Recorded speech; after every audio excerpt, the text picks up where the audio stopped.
following episode of Dad vs. Daughter was made possible by a contribution from Grandpa Beck's Games. Hello and welcome to another episode of Dad vs. Daughter. I'm Tim the Dad, and today we're going to be taking a look at Skull King from Grandpa Beck's Games.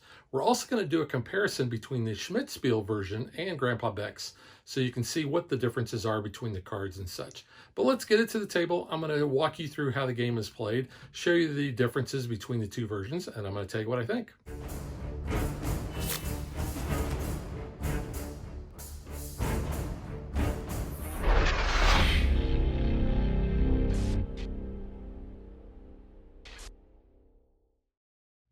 Skull King is a pirate-themed trick-taking game that is played over 10 rounds.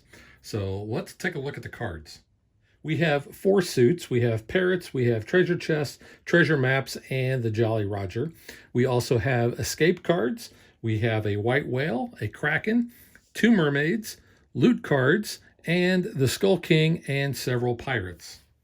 For each of the 4 different suits, we actually have 14 cards numbered 1 to 14. We have 5 of the escape cards, only 1 of the white whale and the kraken, obviously 2 mermaids, 2 loot cards, and a number of pirates, and 1 Skull King. The game is played in a series of rounds. The first round, each player is going to be dealt 1 card.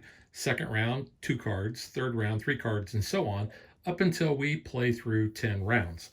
So you're going to shuffle up all those cards and you are going to deal those out. Then once players look at their cards, they are all going to figure out how many tricks they're going to take. Well, obviously, there's only 1 trick to be taken in the first round. So everybody is going to judge what they have on their card, and they're going to be bidding either 0 or 1. All players are going to put their fists in, and they're going to go yo, ho, ho, and then they're going to either put out a 1 or 0 to show how many tricks they think they're going to take. So let's say this is the first player. They flip over. They have a 9, and it is in the parrot suit. Next player has an 11, so that will beat the 9 because the higher number will win the trick there. This player has a 13, so the 13 now is the highest, so they would be winning. And then finally, that player flips over a 7. So this player is going to win the trick. They'll take the cards, and if they bid 1, then they are going to score points for that. All other players, if they bid 0, then they would get points for that as well. If anybody bid 1 and they didn't take that trick, they're going to lose points.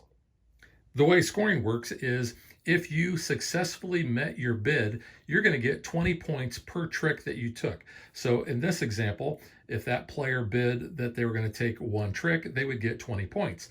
In the third round, let's say they bid that they were going to take 2 tricks, and they actually hit 2 tricks, then they would get 40 points. Now, if your bid was incorrect, you're actually going to lose 10 points for every trick that you were off. So in the first round, if you said you were going to take 1 trick and you didn't, you would lose 10 points. If it was the 4th round and you said that you were going to take 2 tricks and you actually took none, you would lose 20 points. Now you can also bid 0, and if you bid 0, you're going to get 10 points times the number of cards dealt that round. So if you bid 0 in that first round, you're going to get 10 points. If you bid 0 in the 7th round and you were lucky enough to not take any tricks, then you would earn 70 points. Now you're also going to be able to score some bonus points. So if you took that 14 card, and you'll notice that it has, for all the 14s, it says plus 10. If you take that, you're going to get 10 bonus points. Now, the other ways you're going to score bonus points is by those specialty cards. So you're going to get 20 points for every mermaid that was taken by a pirate, 30 points for every pirate taken by the Skull King, and 40 points for taking the Skull King with a mermaid. So as another scenario, let's say that this is the second round. So each player is dealt 2 cards. The player to lead the trick will be the person to the dealer's left. But you're still going to go through the bidding with putting your fists in, saying yo ho ho, and trying to figure out how many tricks that you are going to take. So let's say that this player is going to be leading, and they looked at their hand and they're feeling like they're probably going to take 1 trick. They figure they're going to take that. The escape card means that you're not going to take a trick. So they're going to bid 1. So they're actually going to lead the escape card. So then this player here, since the escape card was led, can pick either one of these suits, and that's going to be the suit that all the other players are going to have to follow. So they don't think they're going to take it, so they're going to go ahead and throw that 1 in. This player looks, and they don't have any green, and let's say that they had bid 1 trick. They're going to go ahead and throw that 1. And then this player can follow suit, so they would throw the 5 out, and they will actually win this trick because the 5 is greater than 1. So they're going to take those cards, they're going to place them in front of them. They will then lead, and they're leading with that 14 yellow, but this player has a trump.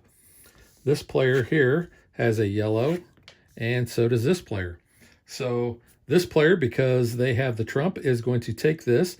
They'll get a bonus of 10 points, and they will score for taking 1 trick. And play is going to continue, like I said, through 10 rounds. So let's talk about what some of the other special cards do. We've already showed what the escape card does.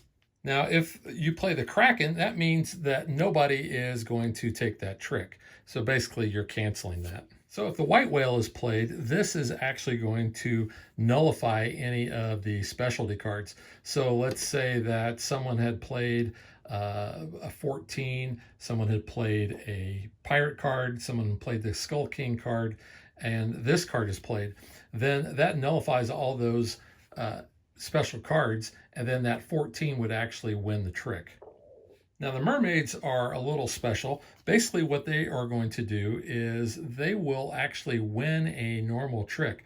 However, if a mermaid is played and then a pirate is played, the pirate will actually capture the mermaid. Now if the Skull King is played and then a mermaid is played, the mermaids actually capture the Skull King. Now as I mentioned, the pirate cards will actually be higher than any of the suit cards or the trump cards. And if there is a mermaid out there, they will actually capture the mermaid. There is one exception, Tigress here. She counts as either a pirate or an escape. You get to choose. And when that Skull King is played, he will actually capture any of the pirates that are played. He will win the trick unless there is a mermaid or the Kraken is played. Now, the loot card is probably my least favorite card in the game. When you play this, the player that captures this kind of gets into a partnership with you. If you both hit correctly on your bid, then you're going to score 20 bonus points apiece. As I mentioned, you're going to play through 10 rounds. You're going to tally up the scores, and whoever has the most points wins. So now that I've showed you how the game is played, let's take a look at comparing the two versions.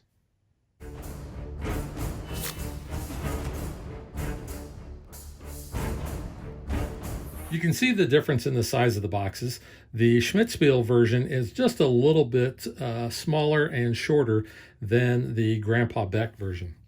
Also, the backs of the cards are quite a bit different as well. And you'll notice too that the size of the cards is a little different.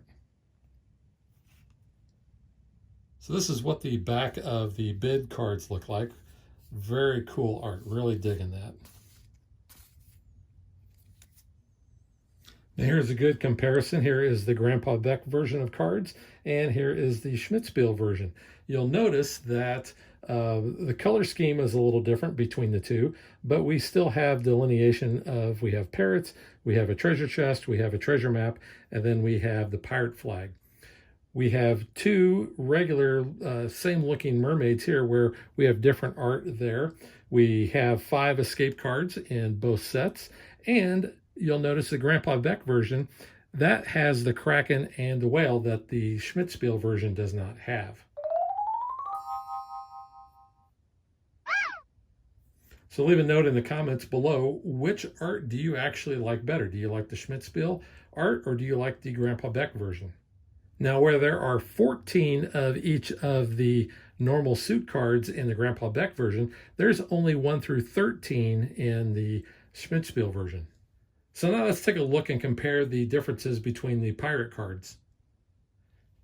So you can see we have the same number of cards we have in the Grandpa Beck.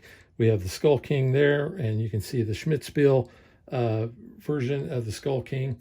We have 6 other pirates, and Scary Mary here and the Tigress over there both can be treated as either a pirate or an escape.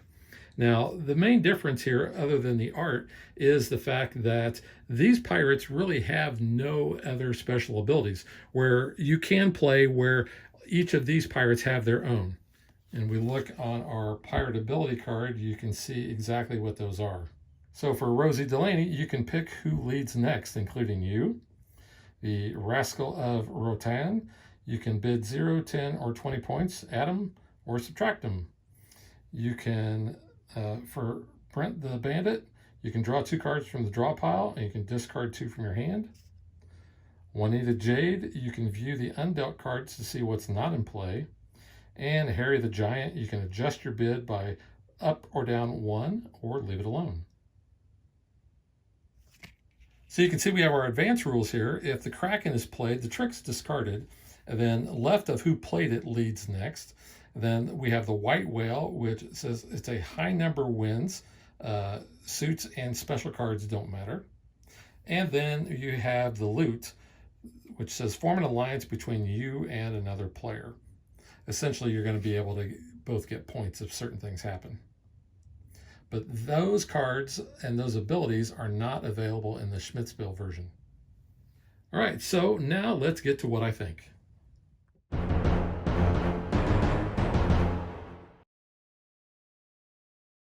Now, I've had this version of Skull King for quite a while, and Grandpa Beck just sent me this new version. I actually think I prefer the new version over the Schmidt-Spiel version, mainly because of the addition of the 14th card and the abilities that you can have with the pirates, the Kraken, the White Whale. Everything else is really the same, but the Grandpa Beck version also comes with those player aid cards and those bidding cards, which look pretty nice. You also have a little bit bigger score pad with the Grandpa Beck version than you do with the Schmidt-Spiel. I do want to mention that the game does come with 4 blank cards, and it says you can use these to replace damaged or lost cards or create your own, which I really am looking forward to doing. I really do like the art on both. Originally, I thought that I liked the art on the Schmidt-Spiel version better, but I think since I've been playing the Grandpa Beck version more, I think I kind of like the art on this one better. Again, I like the fact that we have extra abilities with the Grandpa Beck and those extra cards that you don't have over here. Now, I'm not saying that this is necessarily better than this. If you already have this version, there's no reason that you need to get rid of it. But as I found with my group, Skull King is one of those games that it's going to get played a lot. It's a great filler game, especially on Play Like a Pirate Day when you're waiting for some of those bigger pirate games to be finished. You can break out your copy of Skull King. It only plays 10 rounds. It plays super fast. Like I said, I really got to give the nod to the new version. So if you're going to go pick one up, this is the version that I would actually get. Now, quality-wise, there is a linen finish on both versions. They both have white borders, so you're not going to get that chipping. Because like I said, this game is going to get played a lot. I know that on Play Like a Pirate Day, there's usually multiple versions of this running because so many people have their own copies and everybody wants to play it. I'm giving the Grandpa Beck version 2 thumbs up as well. I do have to point out, though, the pirates here, they resemble certain people, and I'm sure that is intentional. They're probably folks that are maybe part of Grandpa Beck's family, but he looks like a friend of mine from work. This, I think, looks like Julia Roberts. I think that kind of resembles Ben Affleck a little bit. So if you don't already have Skull King, I would highly recommend going out and picking up a copy for yourself. It's an inexpensive game. It plays super fast. It's easy to learn, easy to teach. Just a lot of fun. So that is Skull King from Grandpa Beck, and we will catch you guys next time.